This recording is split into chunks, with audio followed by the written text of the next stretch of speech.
Good morning, this is Thomas from thomasyoungauthor.com. Today is Sunday, August 16th. It is 7:50 a.m. Today I wanted to talk about some more of the gay gang stalking experience of the past 10 years, because it is in a way linked to something that came up in the media here. And that is, I think this politician in this country, Mr. Wilders, he has posted a picture or a meme, or whatever you want to call it, where he is sort of entangled within a heart with that drag queen, Jennifer Hopelezz, the bearded lady, who's of course a big criminal, and she has a drag house called the House of Hopelezz. And a couple of years ago, I dated with this guy who was one of the children, as they called him, Jennifer Hopelezz, in the drag house, House of Hopelezz. And his name was a French guy, and his name was Alain. And we saw each other a couple of times. And with him, I also almost had the impression that he was sent to me. Now, within the gay world, that is not really uncommon. I mean, that happened to me many times before. This is not by any way strange. You often end up in these weird situations where you have the feeling that you're being tricked somehow. But that is another subject. But the interesting thing about this Alain guy is that he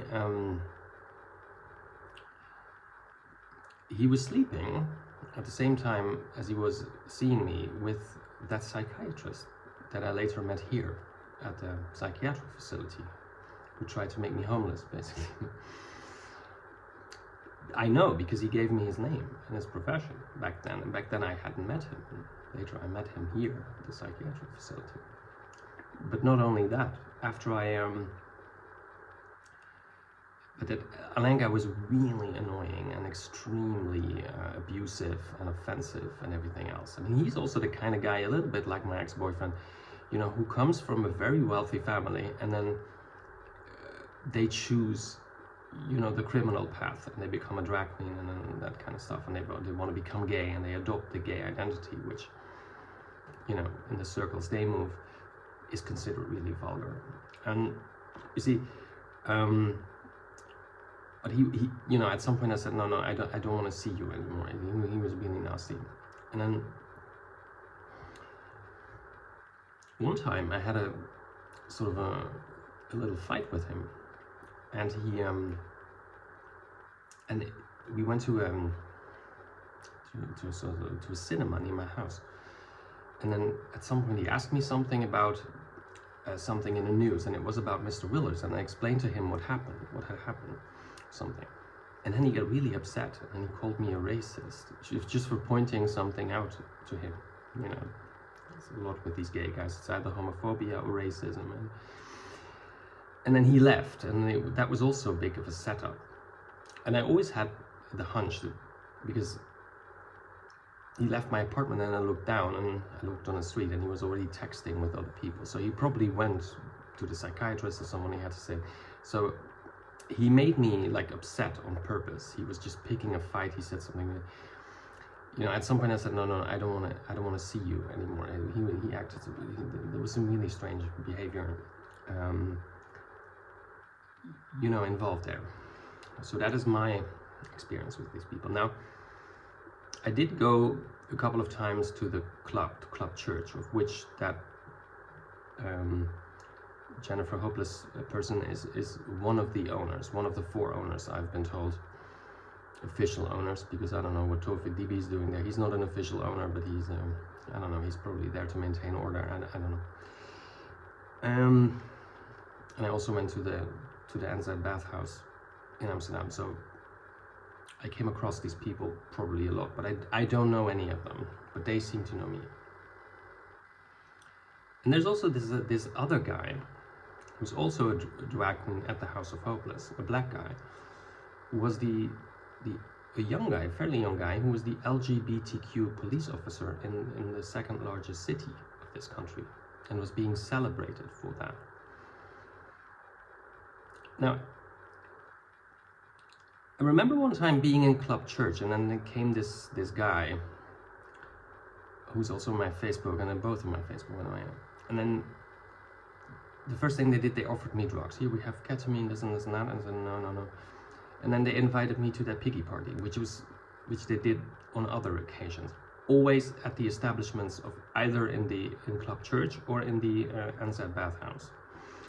I said no. So I never went. But every time these guys were there, and they were sort of in a three-way relationship. They have like one of them died recently, and then every single time I came across these people, you know, I got in trouble. But the black LGBTQ officer I knew attended their piggy parties and also smoked methamphetamine while being a police officer. You see, and my problem with these people is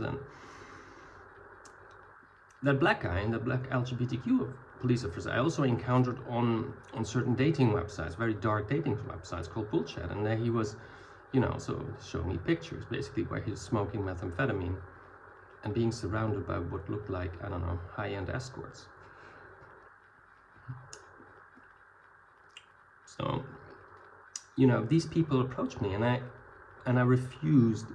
I always refuse to get near to them because I don't trust such people. Is that a strange thing? Or should I say, okay, Thomas, don't be such an asshole. You know, he is a police officer. Why can't he smoke methamphetamine? You know, and I wouldn't care. But you see, I care. Because they make a show of it. They don't even, I mean, they basically hide in plain sight. I mean, they show it off. I mean, he's on my Facebook.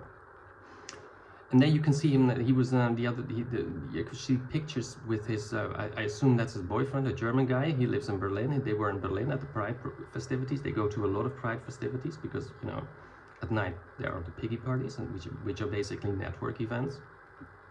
And then, you know, you see him walking in underwear on the street in Berlin. You see him lying on the couch in his underwear while, I don't know, his boyfriend is baking an egg.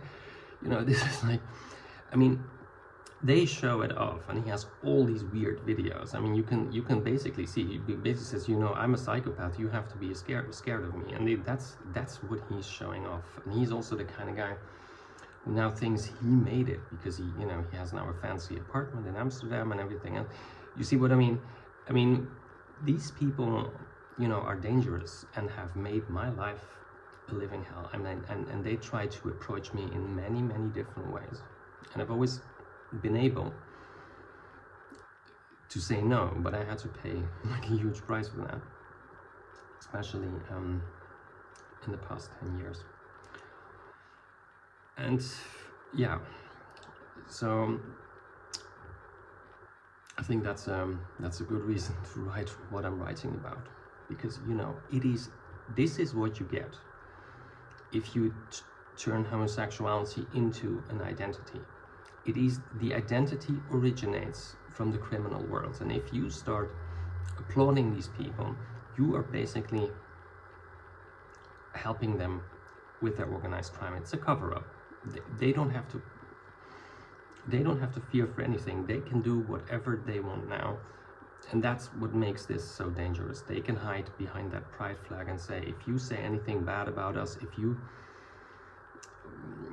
if you make our life difficult, that's, you know, that's homophobia, that's we are being discriminated.